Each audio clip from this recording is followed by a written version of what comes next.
Before we dive into the fascinating world of James Bond, I want to remind you to subscribe to our channel and hit the like button if you're enjoying your content.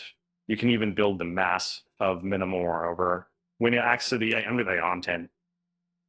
Now let's get into the story.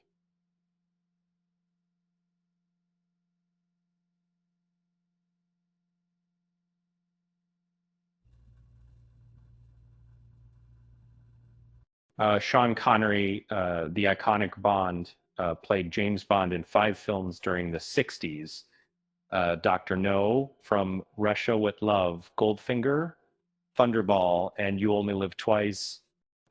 He then handed over the role to George Lazenby, who appeared in On Her Majesty's Secret Service.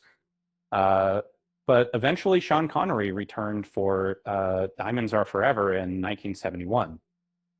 However, he vowed never to play the spy again. And with Roger Moore taking over, it seemed like a new era for Bond was born. But here's the twist. Sean Connery didn't completely part ways with the role about a dozen years after Diamonds Are Forever. He reprised his character for Warner Brothers. Never Say Never Again. But why wasn't it in Eon production? It's a tale with many twists and turns.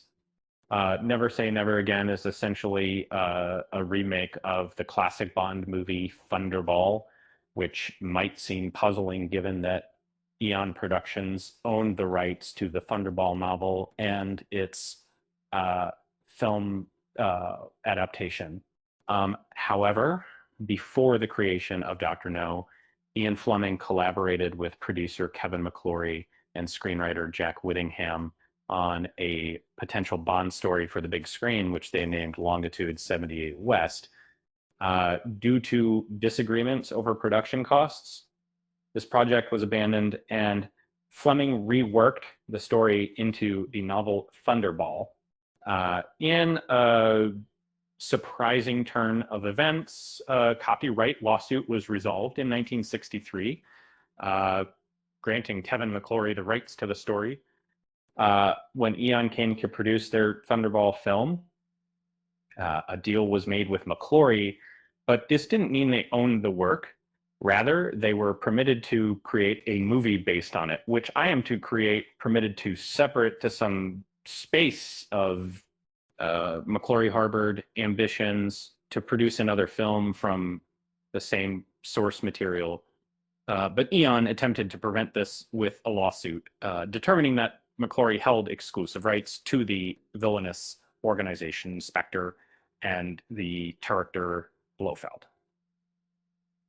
The script submitted in the mid-70s wasn't a literal adaptation of Thunderball, so if it were to be brought to the silver screen, it would need to adhere more closely to the original novel.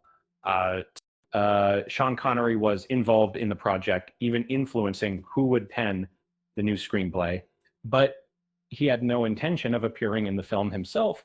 That was until Jack Schwartzman came on board the project and persuaded Connery to accept the role under the condition of a $3 million paycheck, script approval, casting approval, and a share of the overall profits. Connery prepared for the role by training with Steven Seagal, and several modifications are necessary, including replacing the opening gun barrel sequence with 007 symbols on the screen and sequence, not including Monty Norman's well-known James Bond theme. The outcome is a movie that somewhat resembles a standard action-packed Bond film, yet maintains an uneasy distance from typical Bond movies. It's undeniably the least impressive of the Connery Bonds, despite its financial success, failing to rival the box office performance of Octopussy, released in the same year. The fact that Sean Connery returned couldn't even surpass the earnings of the unmemorable Sixth More film is telling. What's more, Never Say Never Again had a larger budget than Octopussy, 36 million compared to 27.5 million dollars.